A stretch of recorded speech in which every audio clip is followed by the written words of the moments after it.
고난주간을 보내면서 우리는 우리 죄를 위한 주님의 고난의 의미를 되새겼습니다. 주님은 우리를 구원하기 위해, 그리고 우리를 속죄하기 위해 주님께서 받으신 그 고난은 온 세상에서 가장 귀하고 보배로운 고난입니다. 주님께서 우리를 위해 받으신, 친히 그 몸에 받으신 그 고난은 온 우주에서 가장 귀중하고 가장 보배로운 것입니다. 아멘. 주님은 우리를 위해서 버림받으셨고, 그 외로움과 그 말 못한, 말로 형언할 수 없는 그 고통과 죽음의 심연까지 주님은 우리를 위해서 기꺼이 가셨습니다. 우리를 향한 주님의 그 사랑은 온 우주보다 크고 깊고 영원한 것입니다. 우리를 그렇게까지 사랑하시다니 얼마나 감사한지 모르겠습니다. 주님의 사랑을 에베소서에도 보면 주님의 사랑은 그 넓이와 깊이와 그 길이와 그것을 우리가 다 측량할 수 없다고 했습니다.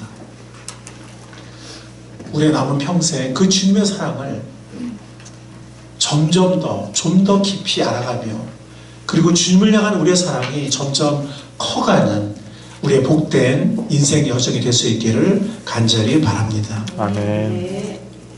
그러나 구속 역사를 이루시는 주님의 그 대장정 이야기는 주님의 고난과 죽음에서 멈추지 않습니다. 그 이야기는, 그 놀라운 이야기는 처절하고 고난받고 비참하게 죽으신 그 고난과 죽음에서 끝나는 것이 아니고 영광의 부활로 이어집니다. 아멘. 주님은 승리의 부활을 하셨습니다. 아멘. 얼마나 감사한지 모르겠습니다. 주님은 영광의 부활을 하셔서 어떤 분이 되셨을까요? 주님은 영광의 부활을 하심으로써 그분이 하나님의 아들이시요, 그리고 그 정말 땅끝까지 낮아지셨던, 비천이셨던, 겸허해지셨던 그분이 왕으로 부활 승천하셔서 왕으로 높임 받으시고 이제 모든 것을 심판하시는 왕이 되셨다는 것을 주님의 부활이 선포하고 있는 것입니다. 자, 부활의 증거가 뭘까요? 정말 주님은 부활하셨을까요? 여러분들 주님 부활하신 거 믿으십니까? 근데 간혹 주님 부활하신 우리가 어떻게 알지? 가끔 그런 생각이 들으신다면, 간혹, 아니 주위에 어떤 사람들이 예수님 부활했다면 어떻게 알아? 그거 당신이 믿는 거지, 그 역사적인 사실인 거 그거 어떻게 아냐? 라고 물어본다면 여러분들은 뭐라고 대답하시겠습니까? 자, 여기 부활에 세 가지 증거가 있습니다. 먼저 빈 무덤입니다. 여러분들 오늘 큐티 말씀 들으셨겠지만 모든 복음서에서 뭐라고 말하냐면 예수님이 살아계실 때 인자가 죄인들에게 고난받고 넘겨서 죽임을 당한다, 고난받고 죽임을 당한다고 3번이나 예고하셨어요. 제자들과 또 주위 사람들에게. 그리고 3일 만에 뭐 한다고요? 부활하리라 라고 이미 말씀하셨거든요. 그러니까 대제사장들과 바리새인들 그걸 알까 모를까요? 알아요. 대제사장들과 바리새인들, 로마 군병에 넘겨서 예수님을 못 박히게 한 그 사람들도 너무 잘 알고 있어요. 그래서 복음서에 보면 뭐라고 했죠? 그 사람들이 그걸 총독에게 얘기를 합니다. 그래서 예수님의 무덤을 누가 지켜요? 형사들. 그 당시 세상에서 가장 무서운 로마 군병들이, 가장 강력한 로마 군병들이 지킵니다. 그리고 무덤 그 입구를 뭐가 막고 있어요? 엄청나게 큰 돌을 군인들이 굴려서 막았습니다. 그리고 그 앞에는 세상 가장 강력한 로마 군사들이 지키고 있습니다. 그러나 여인들이 제일 먼저 그 무덤에 갔을 때는 무덤이 어떻게 돼 있었죠? 그 큰 돌이 굴려나갔고, 지진으로 굴려나갔고, 무덤은 어떻게 돼 있었습니까? 비어. 무덤은 비어 있었습니다. 이거는 예수님의 부활의 강력한 증거입니다. 그리고 천사가 얘기를 하죠. 천사가 그가 여기 계시지 않다. 그 빈 무덤을 보러 온 여인들과 또 제자들도 나중에 오죠. 그죠? 제자들에게 그가 여기 계시지 않다. 왜 여기 계시지 않을까요? 예수님은 부활하시기 때문에. 빈 무덤이 예수님의 부활의 강력한 증거입니다. 자, 두 번째 증거는 뭐냐면 뭘까요? 저는 여인들의 증언이라고 생각합니다. 여인들의 증언이라고 생각합니다. 왜냐하면은 예수님의 그 반대자들이, 그 대제사장과 바리새인들도 그렇고 반대자들이 어떤 거짓말을, 어떤 소문을 퍼뜨리냐면, 예수님의 제자들이 이 시신을 몰래 도둑질 해갔다고 소문을 퍼뜨려라, 이렇게 얘기를 하죠. 그 복음서에 나오잖아요. 근데 그 큰 돌이 가로막고 있고 로마 군사들이 지키고 있는데, 바로 얼마 전까지 죽을까봐 무서워서 예수님 버리고 주님 버리고 다 도망치고 뿔뿔이 다 숨었던, 또 발각이 된 베드로는 예수님, 그 살아간 예수님을 막 욕까지 하면서 저주까지 하면서 3번이나 부인했던 그 겁쟁이들이 예수님의 시신을 살아계실 때도 그렇게 두려워하고 다 도망갔는데, 이미 죽으셨으면, 부활 안 하셨으면 절망이잖아요. 자신들의 모든 꿈과 믿음과 희망이 산산조각이 난 거거든요. 근데 로마군들이 지키고 있는데 그 겁쟁이들이 와서 예수 시신을 훔쳐갔다고 해도 말이 안 되는 얘기죠. 자, 그런데 어떤 사람들은 이제 그렇게 얘기를 해요. 시신을 도둑질해갖고 그 다음에 그 예수님의 부활은 꾸며낸 이야기다라고 얘기를 해요. 꾸며낸 얘기를 하는데 나중에 기록한 것이다, 이런 식으로 얘기를 하는데, 여러분들 왜 여인들의 증언이 부활의 증거인지 아십니까? 예수님을 처음으로 부활한 예수님을 처음으로 만난 사람이 누구죠? 여인이었어요. 여러분들, 우리 자매님들 죄송합니다. 고대 세계에서는요, 여자는 사람이 아니었어요. 사람인데 거의 사람 취급 못 받았어요. 정말 여러분들이 알고 있는 플라톤이니 하여튼 세네카니 유명한 사람들 있잖아요. 그 사람들이 여인들의 한 말을 보면은 이 사람들이 그 말을 했다고, 이 사람들이 맞아, 막 이런 정도로 여인들이 모든 악의 근원이고, 여인들이 밖에 나오면 세상의 문제가 다 터지고, 하여튼 그 여인들의 말을 믿을 수 없고, 지금 마치 회교에서 이슬람에서 하듯이 그러거든요. 그 로마나 그리스 철학자들의 말을 보면, 만약에 예수님의 부활이 거짓말이고 나중에 제자들이 꾸며낸 이야기고, 만약에 나중에 후대에 거짓말을 기록을 했다면, 여러분들 같으면은 여자들이 그 부활한 예수님을 처음으로 만났다고 그렇게 기록하겠습니까? 그렇게 기록하겠어요? 가장 어리석은 일이죠. 여자들의 증언은 사람들이 그 당시에 믿지 않았어요. 그런데 여자들이 제일 먼저 예수님 부활하신 만났다고 기록을 한 것은, 최초의 증인들의 여자인 것은, 그것이 있는 그대로의 그들이 체험한 역사적인 사실이었기 때문입니다. 아멘.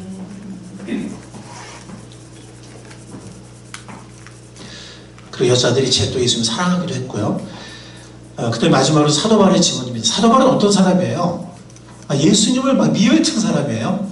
또 예수님인 크리스천들을 잡아 감옥에 넘기고 그들을 매질하고, 그들 가운데는 순교한 사람들도 있죠. 그리고 예루살렘에서 다마스커스까지, 지금 시리아의 다마스커스 아시죠? 다메섹 굉장히 먼 길이거든요. 거기에 있는 그리스도인들까지 잡아서 넘기려고 쫓아가던 사람이에요.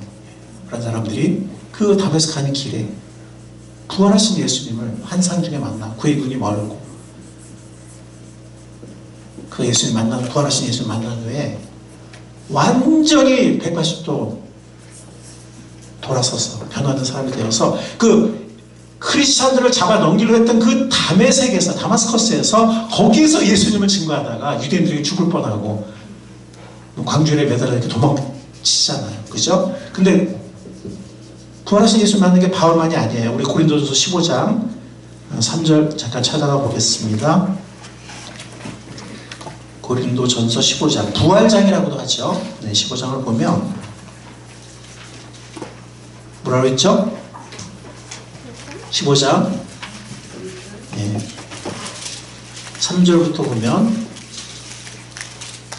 나도 전해받은 중요한 것을 여러분에게 전해드렸습니다. 그것은 곧 그리스도께서 성경대로 우리 죄를 위하여 죽으셨다는 것과 무덤에 묻히셨다는 것과 성경대로 사흘날에 살아나셨다는 것과 누구에게 나타났다고요? 게바에게 나타나시고 다음에 12제자에게 나타나셨다고 하는 것입니다. 그 외에 그리스도께서는 한 번에 몇 명이요?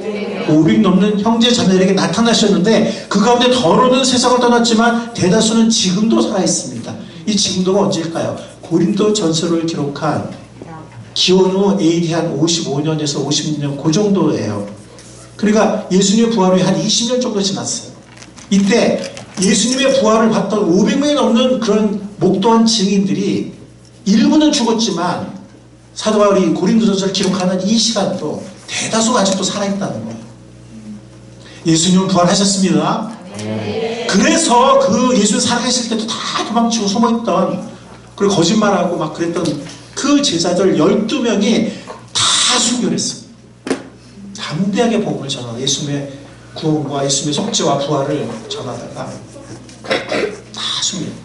바울도 마찬가지죠. 그 변화된 바울. 만약에 우리가 이거를 역사적 사실이 아니라고 믿잖아요. 우리는 역사에서 사실을 믿을 게 아무도 없습니다.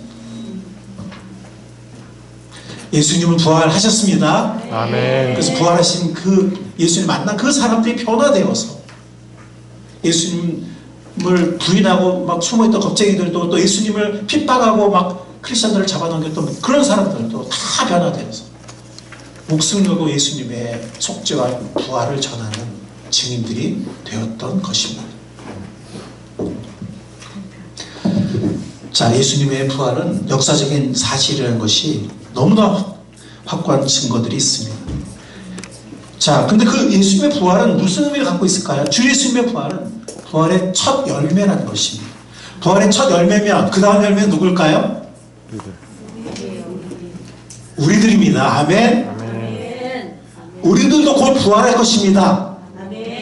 우리가 살아계실 때 예수님이 오면 우리는 부활한 그 부활체, 부활한 몸으로 우리가 변화되어서 예수님 만나게 될 것입니다. 공중에서. 아멘. 아멘. 우리가 만약 그 전에 죽는다면 우리는 부활해서 다시 오시는 부활하신 그 예수님을 만나게 될 것입니다. 아멘. 예수님의 부활은 부활의 첫 열매라는 것입니다. 두 번째는 예수님의 부활은 그분의 왕되심을 선포하는 것이라는 의미를 갖고 있다는 것입니다. 그래서 예수님의 부활은 하나님의 아들로 선포되고 만유의 주인으로 높임받으신 그것을 확증하고 그것을 선포합니다. 그분의 신성을, 그분의 구속 역사를 확증하고 선포합니다. 로마서 1장 4절 같이 한번 읽겠습니다. 성령으로는 죽은 사람의 가운데서 부활하심으로 나타나신 권능으로 하나님의 아들로 확정되신 분이십니다. 그는 곧 우리 주 예수 그리스도이십니다. 부활로 그분이 하나님의 아들이시고 그분이 메시아시고 그분이 다시 오실 왕이시고 심판자이심을 확증하신, 선포하셨다는 것입니다. 그래서 예수님은 이제 심판자로 한때 고난받으셨던, 한때 우리의 모든 고난, 질고와 죄를 지고 죽으셨던 그분이 이제 다시 오실 때는 왕으로, 심판자요 통치자로 다시 오실 것을 보장한다는 것입니다. 예수님의 부활이. 마지막으로는 아까 말씀드린 것처럼 이것은 부활의 첫 열매인데 이것은 우리의 부활에 뭐가 된다고요? 증거가 됩니다. 여러분들 우리 언젠가 곧 예수님이 만약 내일이라도 오신다면, 언제 오실지 모르지만 만약 내일이라도 오신다면 우리가 부활체로 변화되거나 우리 믿고 죽은 분들은 부활해서 예수님을 공중에서 다시 만날 것을 믿습니다. 아멘.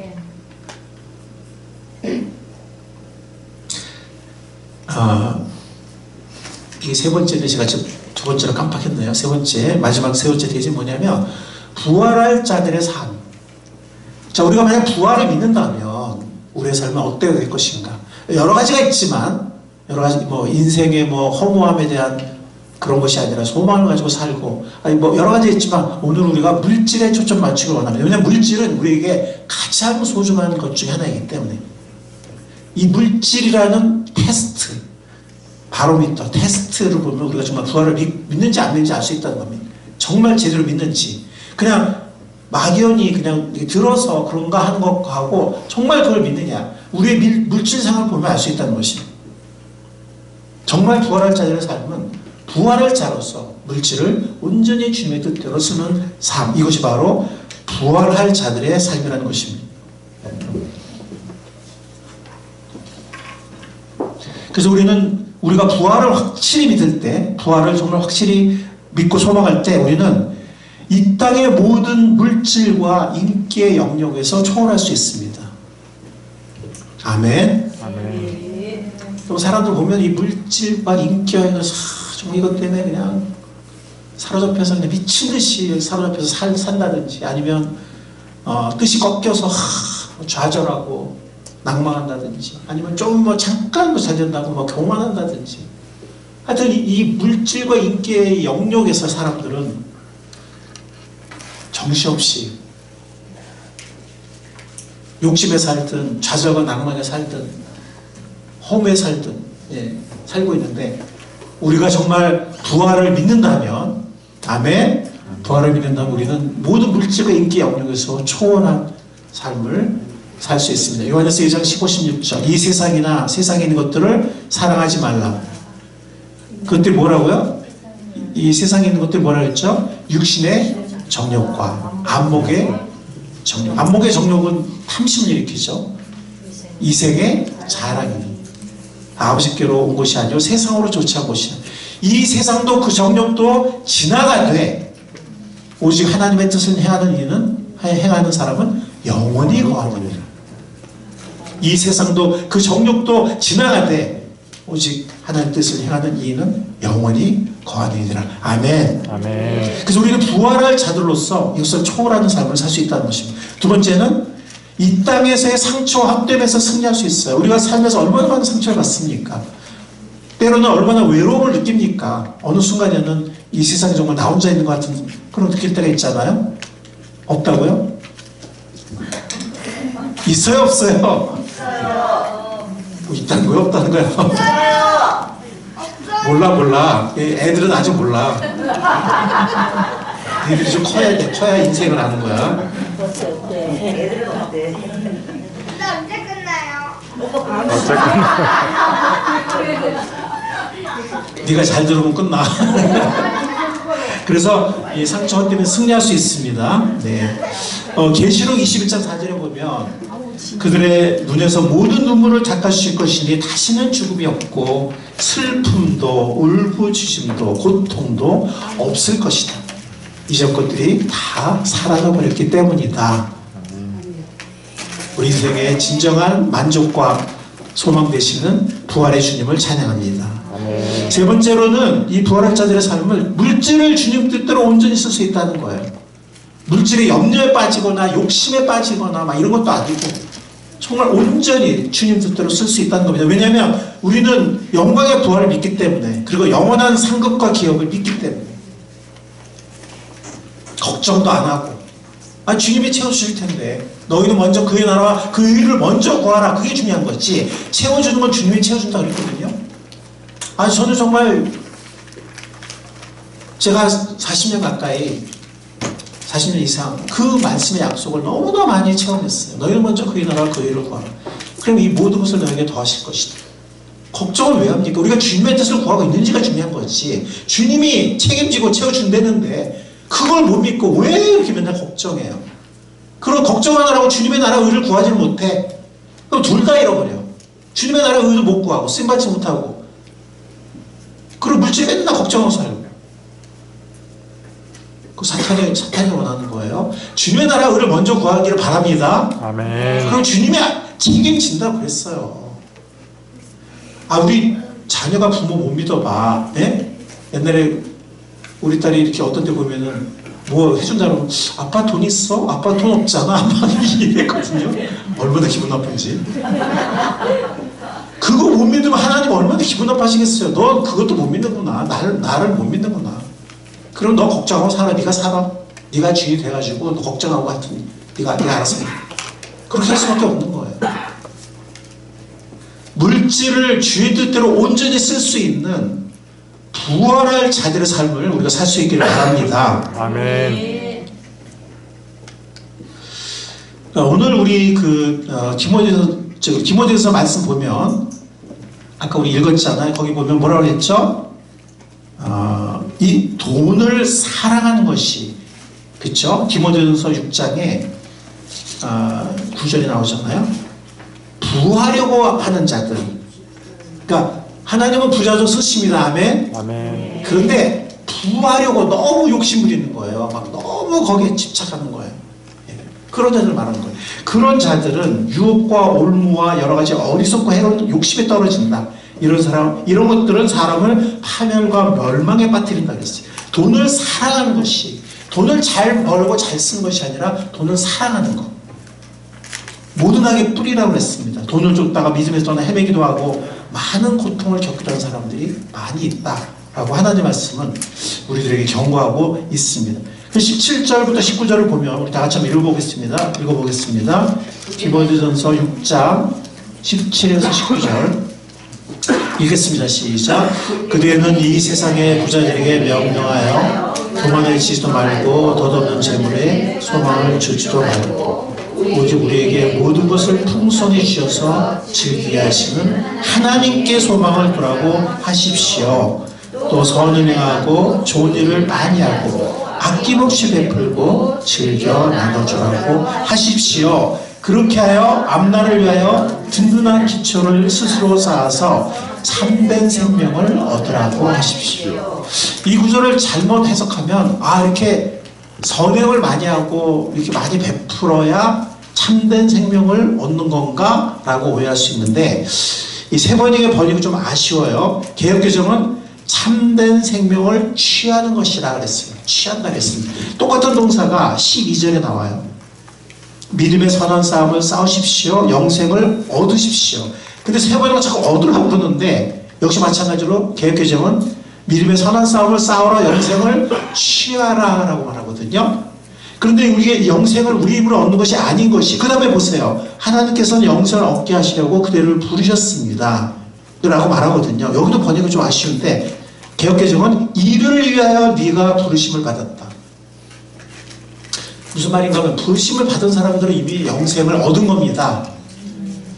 아멘? 아멘. 부르심을 받은 사람이 이미 영생을 얻은 건데 이 취하라라는 말은 뭐냐면 꽉 붙잡으란 말이에요. 원어가, 헬라어 원어가 꽉 붙잡으라는 말이에요. 무슨 말인가 하면 정말 영생을 얻은 사람이면 영생을 얻은 사람답게 제대로 누려라. 아멘. 그리고 영생은 현재에도 제대로 누리고 꽉 잡아서 제대로 누리고 영원한 세계에서 영생은 그냥 천국에 있다, 천국에 갔다만이 아니라 천국에서 어떤 칭찬과 상급과 기업을 받냐도 있거든요.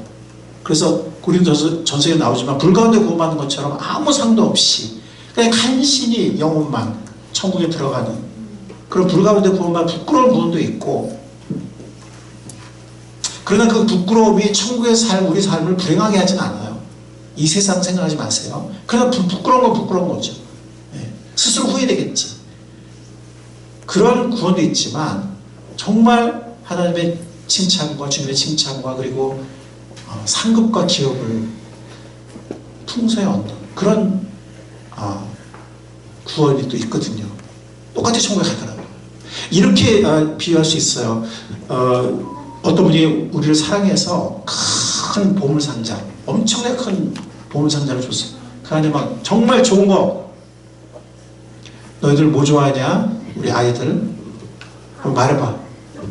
뭐 좋아해? 용돈. 그 용돈도 들어있고 또 뭐 좋아해? 어? 식이요. 장난감, 포켓몬, 소박하다. 뭐라 그랬어요? 인형이에요. 인형. 역시 아이들 참 소박해요, 그죠?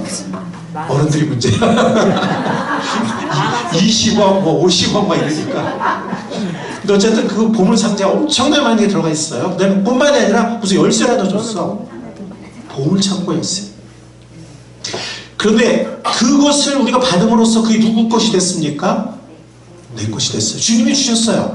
그런데 그것을 열어서 사용법을 익히고 누리고 행하고 누리지 않으면 영생을 여기서 말하는 취하는 게 아니에요. 제대로 누리지 못하고 있는 거예요. 아시겠죠? 그러니까 이거 소유권을 말하는 게 아니라 꽉 붙잡고 제대로 쓰라는 거예요. 그리고 이 보물창고는요, 우리가 이 땅에서 주님의 뜻을 많이 순종하고 많이 베풀 때 그 보물창고에 계좌에 뭐가 쌓이고 그 보물창고에 또 뭐가 귀한 것들이 쌓여요. 나중에 우리가 어릴 때 어떤 사람은 텅 비어 있는 사람도 있을 거고 어떤 사람은 가득 찬 사람도 있을 거예요. 천국에 갔을 때 우리의 기업이. 여러분들 이해가세요? 그러나 정말 예수 그리스도를 나의 구원자로 믿은 사람, 내가 주님을 고백하고 예수 그리스도를 나의 구원자로 믿은 사람은 다 천국에 갑니다. 아멘. 그런데 그 천국에 단지 갈 뿐만이 아니라 정말 풍성한 영생을 제대로 취하는, 그리고 정말 감사하고 정말 풍성한 그런 우리의 이 땅에서의 그 영생, 그리고 영원한 세계에서 영생이 될 수 있기를 바랍니다. 근데 그 중에 되게 중요한 게 뭐냐면 이렇게 베푸는 삶이에요. 저는 우리 요즘에 그 책 공부하고 있잖아요. 돈서의 영혼이라는 정말 너무 좋은 책이에요. 이걸 보면서 지금까지 저의 삶을, 저희 가정을 인도했던 그 주님의 신실한 손길도 많이 이렇게 다시 한번 돌아보게 됐지만 도전도 받아요. 더 많이 베풀어야지. 더 많이 베풀어야지. 근데 그 더 많이 베푸는 은혜, 더 많이 베푸는 행복을 우리가 온전히 알 수 있기를 바랍니다. 아멘. 우리 살아 얼마 안 남았어요. 우리에게 맡기신, 우리 청지기잖아요. 맡기신 물질, 그 영원히 우리 거 아니에요. 돈이 돌고 돌아서 돈이라고 그러잖아요. 그죠? 좀 있다고 자랑할 것도 없고, 너무 돈을 믿을 것도 없고, 없다고 너무 또 그냥 낙심할 필요도 없어요. 단지 주님께서 우리에게 맡기신 것을 우리가 죽기 전에, 예수님 오시기 전에 우리에게 맡기신 물질을 교회의 필요를 위해서든 영혼들의 필요를 위해서든 뭐 이웃을 위해서든 우리 자녀들의 필요도 마찬가지지만 정말 주님의 뜻대로 온전히 쓸 수 있는 기회가 끝나기 전에, 예수님이 오시기 전에 우리에게 맡겨진 물질을 그냥 나만 위해서 쓰고 우리 가족만 위해서 쓰고 꽉 붙잡고 이런 것이 아니라 기회가 다가기 전에 이 물질을 온전히 써서 주님의 하나님 나라에 쓰임받고 영혼들에게 쓰임받게 하는 우리의 복된 영생을 제대로 누리는 그런 삶이 될 수 있기를 간절히 바랍니다. 아멘. 이 디모데 전서의 말씀은요, 마태복음 6장이랑 되게 비슷해요. 굉장히 비슷합니다. 너희는 자기로의 보물을 땅에다가 쌓아두지 말아라. 땅에서는 좀이 먹고 녹이 슬어서 망가지며 도둑들이 뚫고 들어와서 훔쳐간다. 그러므로 너희로의 보물을 어디에? 하늘에 쌓아두어라. 거기는 좀이 먹고 녹이 슬어서 망가진 일도 없고 도둑들이 뚫고 들어와서 훔쳐가지도 못한다. 그 보물 창고는.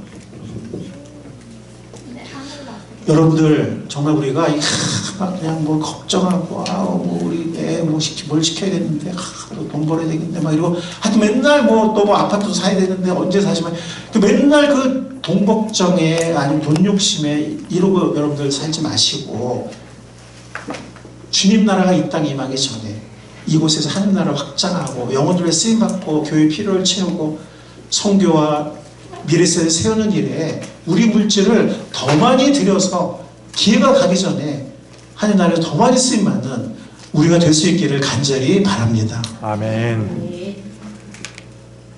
하나님 나라의 보물을 쌓아두라고 주님은 도전도 하시면서 약속을 하십니다. 사실 객관적으로는 둘러보면 어려운 때예요. 지금이. 은행 이자도 엄청 비싸졌죠. 우리 이 교회 대출금 이자도 2배가 됐어요. 공공요금 물가도 자꾸 오르고 있죠. 그러나 우리는 하나님을 믿는 구원받은 사람들이고 부활을 믿는 하나님의 자녀들입니다. 아멘. 믿음으로 사는 우리가 될 수 있기를 바랍니다. 아멘. 왜냐하면 만물의 주관자이신 하나님의 약속이 있기 때문에 너희는 먼저 그의 나라와 그 일을 구하라. 그러면 이 모든 것을 너희에게 더하시리라. 아멘. 제가 몇 번 말했잖아요. 예, 제가 온 가족 데리고 한국 나올 때, 진영이 신주 데리고 나올 때 몇만 원 들고 나왔다고요? 다 아시네 이제. 믿거나 말거나 20만 원 들고 나왔습니다. 한국 땅에. 네. 지금까지 주님은 이 마태복음 6장 33절을 이루어 주셨어요. 너희는 먼저 그 나라 그 의를 구하라. 그래야 이 모든 것을 너에게 더하시리라. 저만이 그렇습니까? 하나님을 경험하는 삶에 보면 수많은 간증이 나와요. 정말 하나님 살아계시구나. 약속을 이루십니다. 자, 적용 두 가지를 생각해 보겠습니다. 신학교에 투자할 수 있는 우리가 될 수 있길 바랍니다. 이 미래의 이 목회자들과 사역자들을 위해서 투자하는 이 투자는 정말 값진 투자입니다. 그래서 그들이 정말 미래의 목회자들과 사역자들이 잘 훈련받고 배출되어서 현재와 미래의 사역을 잘 감당할 수 있습니다. 학교 그 사진을 잠깐 보겠습니다. 제가 가르치는 성서침례대학원대학교인데요. 이게 본관이고 도서관입니다. 굉장히 아름답죠? 안 그래요? 이쁘죠, 그죠? 예, 이건 강당이고요. 예, 이런 오솔길도 있습니다. 네. 이것이 축구장이에요. 네. 벚꽃이 막 둘러쌌죠? 네, 우리 학교 귀한 교수님들입니다. 오른쪽이 좀 잘렸네요. 네. 이쁘죠? 네. 밤 모습입니다. 네. 네, 이제 멀리서 찍은 거예요. 네. 저 사람이 누굴까요? 한쪽은 사람이고 한쪽은 모습. 누군지 모르겠어요. 네, 제 연구실입니다. 정말 이 성서침례대학원대학교는 석박사가 정말 있는데, 석사 박사가 정말 있는데 공부한 모든 분들이 정말 너무 좋은 학교다. 과거 사실 초교파로 다른 학교에서도 와요. 침례교에서 오는 게 아니라 근데 그들이 정말 전에 배우지 못했다 너무나 귀한 것을 배웠다라고 간증을 하는 모습을 많이 볼 수 있습니다. 여러분들 우리가 이 교육선교 이것은 한 달에 10,000원이면 됩니다. 한 달에 얼마요? 네, 10,000원. 더 이상 할 필요 없어요. 더 이상 저는 10,000원만 하면 됩니다. 10,000원. 2만 원 하셔도 돼요. 되는데 10,000원만 하셔도 돼요. 그래서 우리가 교육 천사를 모집하고 있어요. 천사면은 몇 명이죠? 1,004명이라는 뜻도 되면서 또 천사 같은 기부자들 뭐 이런 뜻인데 지금 한 절반 정도 지금 이렇게 모집이 된 것 같아요. 전국에 있는 교회들마다 이렇게 자원자들 해서 이 1,000명, 1,004명이 찰 수 있도록 그러면은 학교원에게 굉장히 큰 힘이 됩니다. 우리가 10,000원씩 내지만 1,004명이면 한 달에 1,000만 원이 넘고 1년이면 1억 넘죠, 그죠? 예. 우리 같이 이런 대학원 과정에 소규모 학교에는 또 굉장히 큰 힘이 됩니다.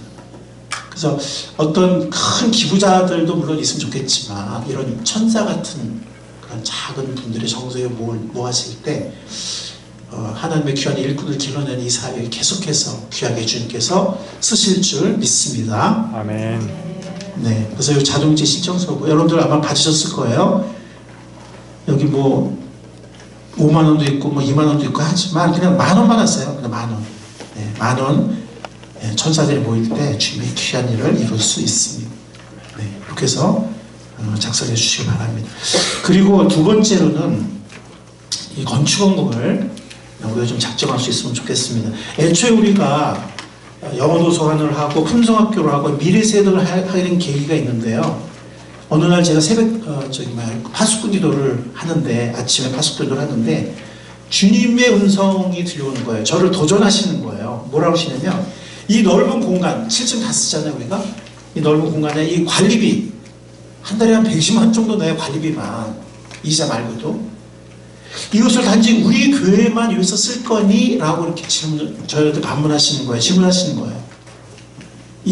우리가 이런 관리비를 내고 이 공간을 그냥 예배와 뭐 이렇게 소규모 모임과 이렇게 뭐 애들 가르치고 근데 우리 교회만 여기서 쓸 거냐고 이게 저에게 물어보시는데 제가 너무 도전 되었습니다.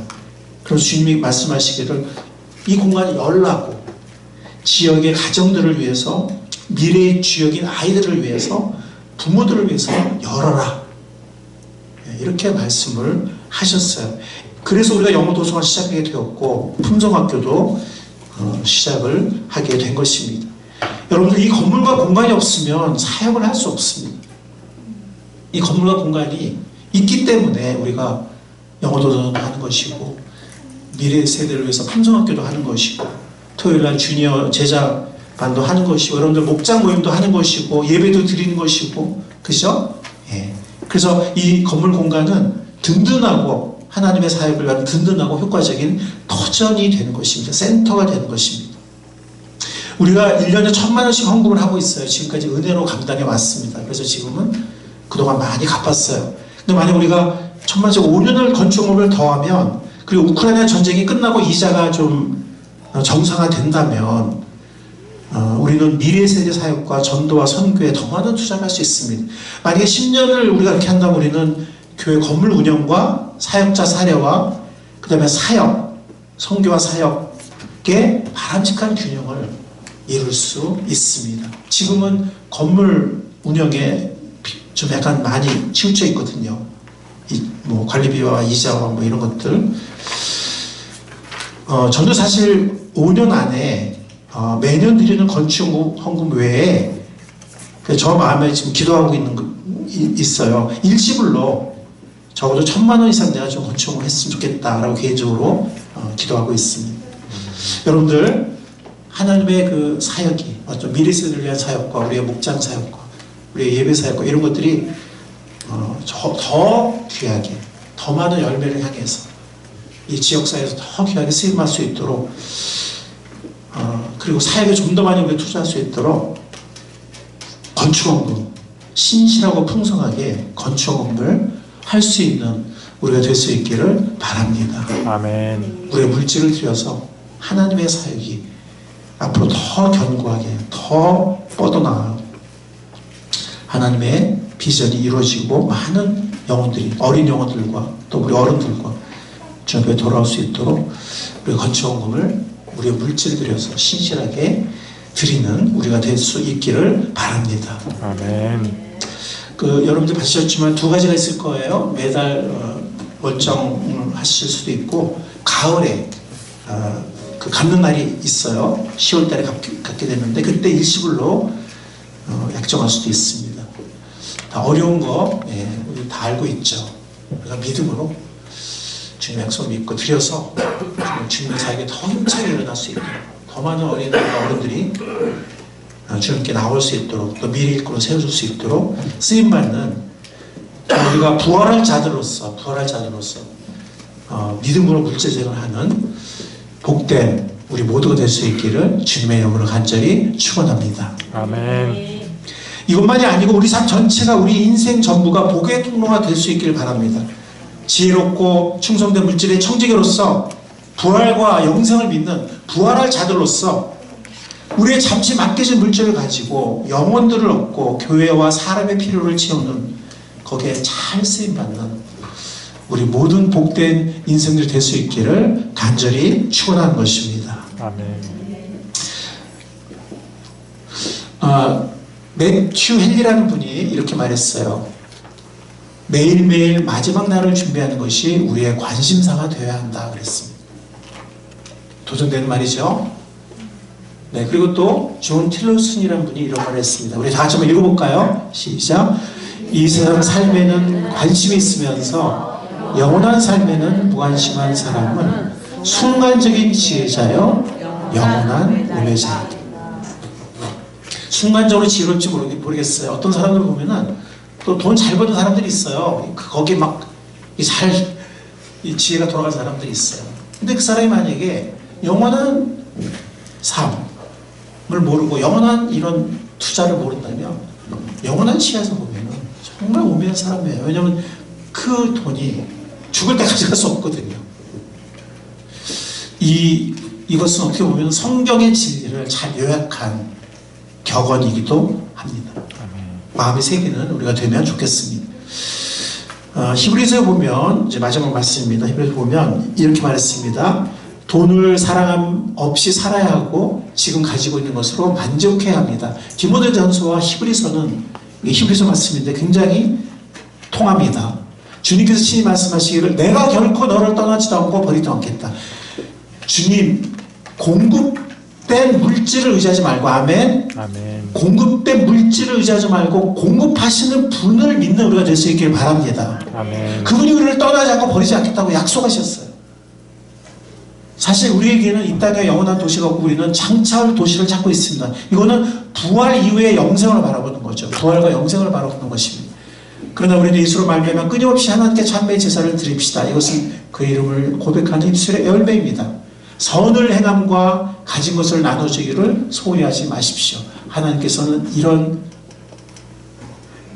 제사를 어떻게 하신다고요? 기뻐하신다고 했습니다.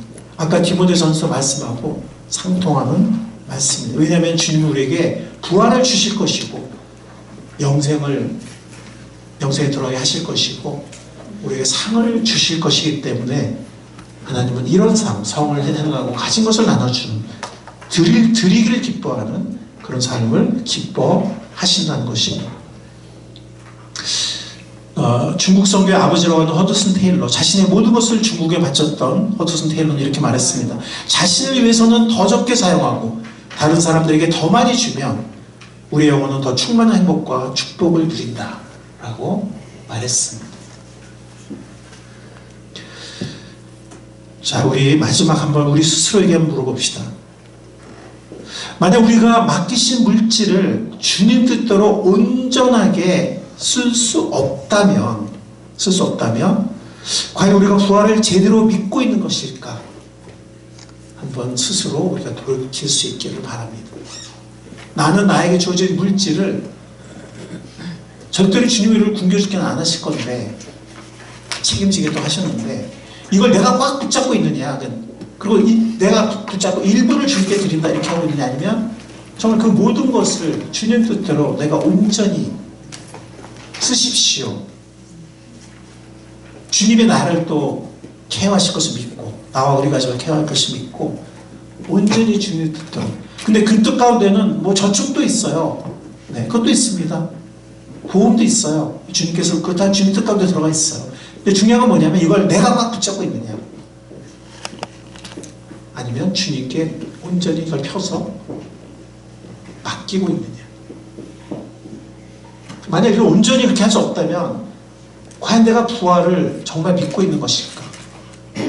한번 돌이켜보는 우리가 될 수 있기를 바랍니다. 근데 만약 우리가 그렇게 할 수 있다면 역으로 그 사람은 정말 부활을 그냥 지식이 아니고 머리가 아니고 부활을 정말 진정으로 믿는 그런 사람일 것입니다. 기도하겠습니다. 주님, 고난 마친 주님께서 부활하신 이 부활의 영광의 아침, 부활의 첫 열매가 되신 우리 주님을 찬양하고 높일 수 있게 하셔서 감사합니다. 그리고 우리도 그 첫 열매를 따라 부활하게 될 것을 믿습니다. 아멘.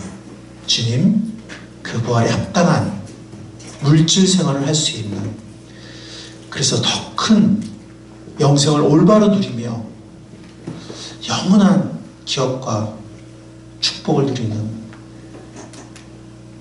부활할 자들이 될 수 있게 인도하시고 축복하여 주시옵소서. 아멘. 감사하신 예수님의 이름으로 기도하옵나이다.